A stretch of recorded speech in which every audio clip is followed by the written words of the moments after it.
Good afternoon, everybody. Thank you all for being here. Doug McGowan, the president of Memphis Light, Gas, and Water. Certainly been a tough couple of days for our community. It started Christmas Eve with some unexpected rolling blackouts that were mandated by unusually high energy use across the entire southeast, and some challenges for our energy provider, not just our energy provider, but all of them, to meet the increased demand, especially with the cold temperatures. I'm pleased that by Christmas Eve we were able to get all of our customers restored, with the exception of 30 that had individual outages at their homes that were subsequently worked on. So I want to thank all of our linesmen and all of our troubleshooters who worked in incredibly arduous conditions, single-digit temperatures, to get everybody back on. Obviously, as you all know, there has been some energy conservation efforts underway. The TVA grid is stable. We are well below the maximum power, so the probability of anything like that happening in the near future is low. We also had, as a result of the cold temperatures, water, and that's what I'm going to focus on today. So we really have two critical concerns, and that is people and businesses that don't have any water, and people that are suffering from low water pressure, because that has impacts on operations for critical facilities like hospitals. So both of those are caused by the same thing, which are breaks in our water main system and our distribution system, and increasingly breaks in individual homes, individual businesses, and in very large facilities that have fire protection systems that have suffered failures. And when they fail, that means water is coming out at a very high volume. So what we are doing to prevent those, or to prevent low pressure and no pressure. First, obviously, we are pumping water out of the ground at our wells. We are sending that to our water plants, and there are 9 of them. Those 9 systems are operating at a stable level. They're generating water, and they are pushing water out into our distribution system. Our distribution system is what suffered 22 breaks, 22 main breaks. 19 of those have been repaired, and our crews are fixing the other 3. Now, we had only had 19 breaks last night. 3 happened overnight, so we're on those today. We expect to have those repaired very quickly. The other thing our team is doing is customer cutoffs. So when a business has a water break, a customer has a water break, they will go out and help the customer secure the water to prevent any further damage. And then finally, what we are doing is, for critical facilities like hospitals, we are working with our partners at Shelby County Emergency Management, the City of Memphis, and other partners who are willing to help us provide tankers. Those are the big tanker trucks that bring water that can be connected directly to a building. The principal need there is for boilers, the boilers that provide heat and steam and sterilization in our hospitals. Now, we can't do that for every building, so we only do that for the critical buildings. Should we need additional resources, we will look everywhere to get additional tankers. Today, we have tankers from fire companies from several surrounding counties who have brought them here. If we need more, we will request more, and we'll get them for wherever we can. I want to emphasize the importance of these breaks on the drops in pressure. Our system can be working very well. Our wells can be pulling water, our pumps and our pumping stations can be pushing it out. But when there is a break, like I mentioned, with a fire protection system, some of those fire protection systems have a 10-inch diameter pipe. That's as large as some of our water mains. So if one building has a fire protection break, that can literally drain the water out of an entire main. And no matter how much pressure I push, how much water I push, it's going to come out of that path of least resistance, which is where that break is. What that means to all of us is that we can't get the water past that to people's homes. So until we fix that, until we secure that leak, we cannot get water downstream to other people who do not suffer breaks. That's why it's incredibly important for people, if you see water coming from a building, to tell us. If you're a business owner, you need to get out and check your business to make sure you're not suffering. You're going to have trauma because there's going to be a lot of water damage, first of all. But second of all, let us get out there and help you secure the water to that building. So far, we have repaired 22 of those fire main breaks. As temperatures heat up, we know that more breaks will happen as things thaw out. This morning, we have fixed 177, not fixed, we have cut off 177 leaks for businesses and homeowners. We have about another 122 that we're still working on. That's just since last night. We had another couple hundred yesterday. We expect that to increase today. And that obviously has a dramatic impact on our ability to deliver pressurized water to your home. For the MLGW team and our contracted partners, this is an all hands on deck effort. This is not just the water crews. Our gas crews they're doing their work for gas, but when they are not repairing something related to gas, they are searching for searching for water leaks. They are out helping to cut off water when necessary because of a leak. The same with our electrical crews who are qualified to do the work. They are out there helping. Police, fire, public works from some of our communities are out helping us find and locate those leaks so that we can then go cut them off. I appreciate the partnership of everybody who has come together to help us.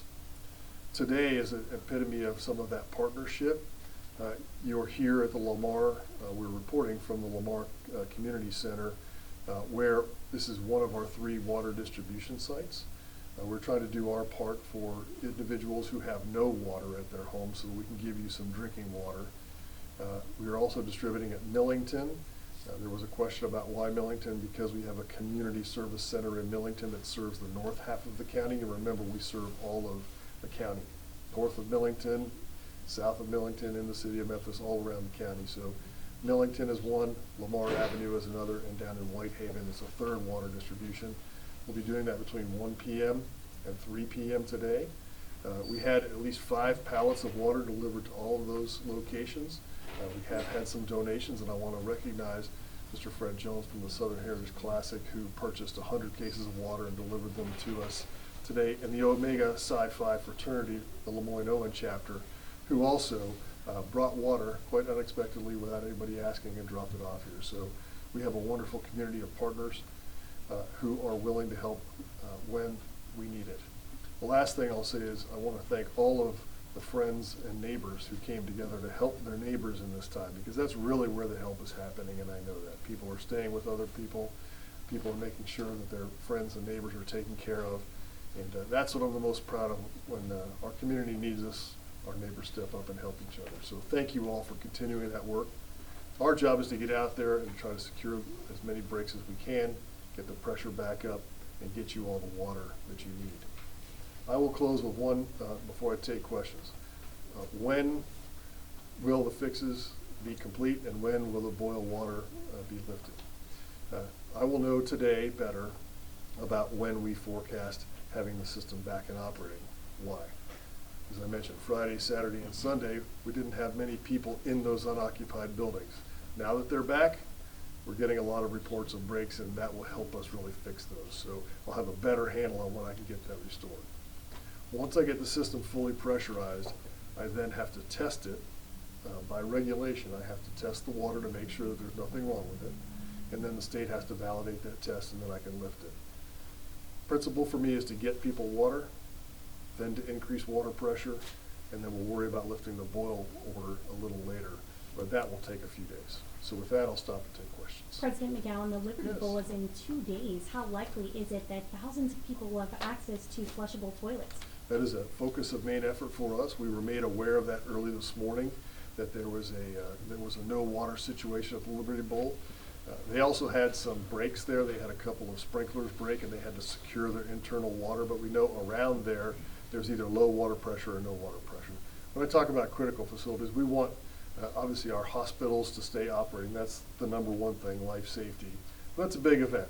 60,000 people coming to town. We want to make sure that we get that supported too. So if I can find a tanker to support that, first I'd like to restore the power. Second, I'll make sure there's a backup so we can get that going. We will do everything we can to make sure that's a very successful event. Doug, City View Towers was reported, a residential tower hasn't had water for days for like residential buildings, people without power. Sure. What are you all doing to help maybe bring water to them, or what's your message to them? So that's exactly what we're doing here, Brad, is trying to make sure that those are buildings that suffer from lack of pressure. And so I know some of our partners are trying to bring some boost pumps that will help boost that pressure, especially in the towers. On the top floors, it's tough to get water to them. So number one, getting potable water we would hope that the building owners would come together to help bring some potable water, some bottled water to their residents. And number two, doing everything they can to make sure their internal systems are boosting water to the appropriate pressure. What realistic timeline do you think we're looking for? I know this happened a couple Sure. of years ago. Do you think this could be, for people out there wondering, 3 to 5 days, a week before it's all back Well, to normal? I think last time it took 4 to 5 days after we identified all the leaks to get things pressurized and to get the final approval from the state. We're probably on a similar timeline here. It's just the physics of refilling all of the water mains to get the pressure back up and then getting the boil water lifted. Earlier than that, we should be seeing pressures rise and more water to more people. Some people are saying, okay, I don't have water myself. Why should I donate water when I don't have it myself? Or what are you all doing to bring in maybe your own water to help Oh, citizens sure. as well as raising this effort today? Oh, no, I appreciate that. Most of the water you see here was procured by Memphis Light Gas and Water, so that we were trying to do that. If we have to do this again tomorrow, we will do so. We have asked some of our partners to make sure that there's ample supply that we can distribute. So we're not asking people that don't have water to donate water for sure. We're asking people who do have water and who have the ability to donate. We wanted to make this an opportunity for people who wanted to help to have an outlet so that they could help. But principally, this is a responsibility that we're taking on, and we have some big corporate partners who are helping us. There's help on the way from Tennessee Valley Authority has a truck on its way from Nashville here, a semi-truck full of water that will be here just a little later this afternoon. We've gotten tips from senior living facilities, one in particular, St. Peter Manor on Poplar, Okay. elderly folks who can't get out to water donations like this Sure. to get that water, don't have water currently, said they've called MLGW, aren't getting a response. Is MLGW doing its part to check on those facilities that might have people who are handicapped, can't get out, to make sure that they have what they need? Sure. Well, all of those buildings have one thing in common, and that's an administration that runs those facilities on a day-to-day basis. I would ask the leadership of those facilities to make sure they're taking care of their patrons. Our job is to deliver water through our water system. I certainly cannot have our staff going to every single senior living facility delivering water. We would ask our community partners, the nonprofit partners that help us in many ways, to help do that. We understand that's a critical concern for people who can't get out. But for the administrations that run those operations, we would ask them to take part in making sure their residents have potable water to drink. Do you have any idea, just roughly, if you hear about all these different apartment complexes and seniors, like how many people are without water, or what percentage? I don't have a good percentage for you right now. That is a dynamic number. We have seen ebbs and flows. Yesterday, I would have told you that it was just the northwestern part of Shelby County and southeastern part of Shelby County. What you just heard is now there's some areas in Midtown that are suffering. What our crews in the street are finding when they're reporting back is we are finding breaks everywhere now. So I'll come back to what I mentioned earlier. The bad news is when it's very cold, that's what causes the breaks. But there's a limited number of breaks that we can repair. When it begins to get warmer, that's good news that it's getting warmer. However, that's when all the leaks start happening. And so what we're seeing is a number of leaks in Midtown are dropping the pressures precipitously. Our water pumping stations are responding. We're trying to increase the pressure in order to get some water through to people, but realize we're pushing more water out through those leaks while we're doing that. So last thing I'll say on that is I also have to be careful. We never want to lose those water treatment plants. There's a reservoir there, and we never want to run those dry, because if we do, then we're out of water for a much, much longer period of time. So the process we go through is we raise the pressure and push water out, and then when the reservoir gets to a level, we have to bring it back to an equalized level, fill the reservoir back up, and then we can push it back out again. So it's hard to say at any one place where we're having that, so it's hard to get a count. A case of water is heavy. I mean, even just taking it across the Target parking lot. What about residents who don't have the means or transportation to pick it up today? Sure. Well, that's why we would ask friends and neighbors who can help to please help. We have a limited workforce. I think it's most appropriate for our team to be out working to fix the infrastructure to get it back up and online. Though, as we always do in our community, we count on our community partners to help distribute water to people in need. And we are blessed with lots of nonprofits and lots of willing neighbors. And as the most giving city in America, I know there are people out willing to help you. So I think you make a really good point. Please check on your neighbors. If you are able and you can get out, please check on your neighbors who you know can't get out and make sure they have a resource. Has there been any hindsight already with what we've experienced over the last weekend? Anything that could have been done differently? I know a lot of it's up to Mother Nature, but anything that MLGW could have done differently for, we just entered the winter season this year. Anything that could have been done differently as we enter winter? Well, that's a really good point, and it's good to highlight, because investing in our infrastructure, if you've been watching over the last couple of years, there was a 5-year plan called the Way Ahead for MLGW to do just that, invest in infrastructure to make it more resilient. I want to zero in on the point that you just made. What could have been done better? So if this was last year, I would not have been able to tell you we're going to significantly increase pressures. We're going to push more water out, because we have gone through and upgraded a significant amount of the infrastructure at our wells, a significant amount of infrastructure at our pumping stations to give us the capability to do that. If we had not made those investments, we might have significantly more outages and significantly lower pressure. So it's not an answer for the whole system, but we are making improvements, and that is a demonstration of what we are able to do. I know people without water, it doesn't feel very good to know that we've done that, but it is important for people to understand that we are making those investments, and we're going to continue to do that. You heard me talk before with the electrical system. It's a 5-year plan. Well, it's tough to wait 5 years for improved reliability. So we're going to do everything we can to accelerate those improvements to our infrastructure. And Doug, I know some hotels are, speaking about the Liberty Bowl, hotels are offline. What's maybe about, I know they're not hospitals, but what about hotels, as we're getting ready for the Liberty Bowl? Right. So we've heard a little bit about that too, and I know that I've heard from some of the hotel operators who are doing all they can to make their guests comfortable. There's a limited amount of tankers that I can bring to bear, and I can't connect to every hotel either. So we're asking the community to come together and help each other when and where they can, make their facilities available to other patrons of neighboring facilities if and when you can. And we're hopeful that we'll be through that hard part in the next day or so. It sounds like there's going to be some challenges for the Liberty Bowl 2 days from now around hotels and the I heard last night from some people coming that my hotel has low pressure, so certainly people who are already in town are feeling that, but we're going to try to give the best experience we can for folks, especially at the game and at the stadium. Have you been given any indication from TVA as to why more power wasn't generated for this for the storm that we just experienced? Like, the forecast was these temperatures, this weather, 2 weeks in advance we knew this was coming, and it can be assumed that the consumption rate will be there with it. Why was more power not generated for the storm where we had to experience these rolling blackouts? Well, I don't have the answer to that exactly, but what I can say is that the amount of power that was consumed, I heard two things. I heard it was the most power that was ever consumed in the 89-year history of TVA, or the second most power. Certainly it was the most power ever consumed in the wintertime in the history of TVA, as evidenced by the fact that it was the first time they've ever had to do rolling blackouts, and we ever have. And when I say the most, it was significantly more than they have ever done in their history. And as you know, we've had some pretty cold winters before. That's challenged with some generation. I'll let TVA, they're going to be better prepared to answer that question. And quite frankly, I haven't had time to dig in and ask why that occurred. We were just dealing with the issue at the time. We will have some answers for you at some point in the future.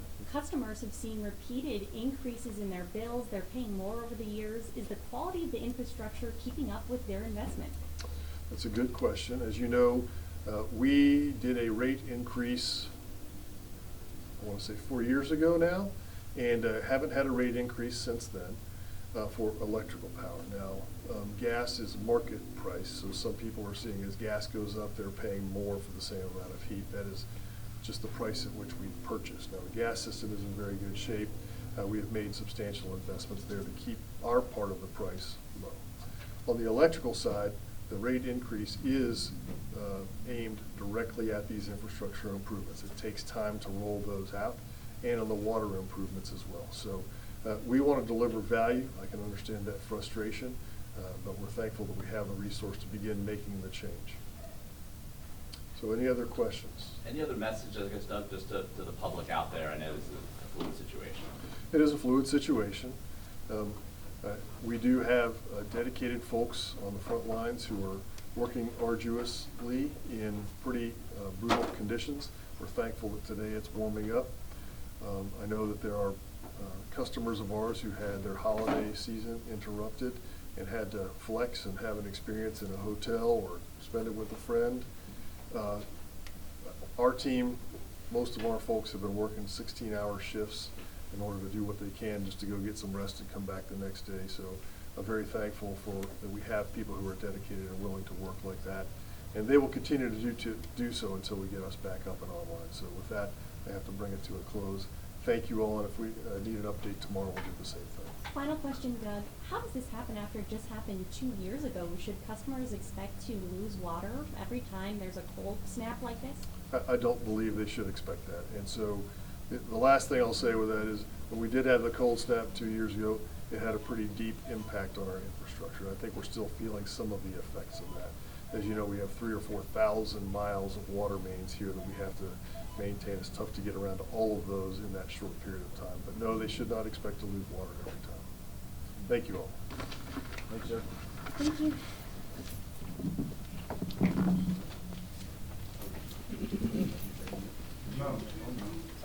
Oh, sorry. Can I say one more thing? Yes, okay. I said it was the last thing. It's not the last thing. Okay. So how can you help? A, report leaks when you see them in the street. B, report them when you see them in the building. But I'm asking people today, the temperature is above freezing, so you can stop dripping your faucets at home now. Tonight, if the temperatures again drop below freezing and you feel the need, you can begin dripping your faucets again. So today, while the temperatures are high, please stop dripping your faucets, and then tomorrow the temperature should be even warmer so we can all secure our faucets. That will also help us. I apologize for not saying that earlier, but if you could help me get the word out, I would appreciate it. Yeah. Thank you. Cool. Thanks, Doug. Thank you. Thanks, sir.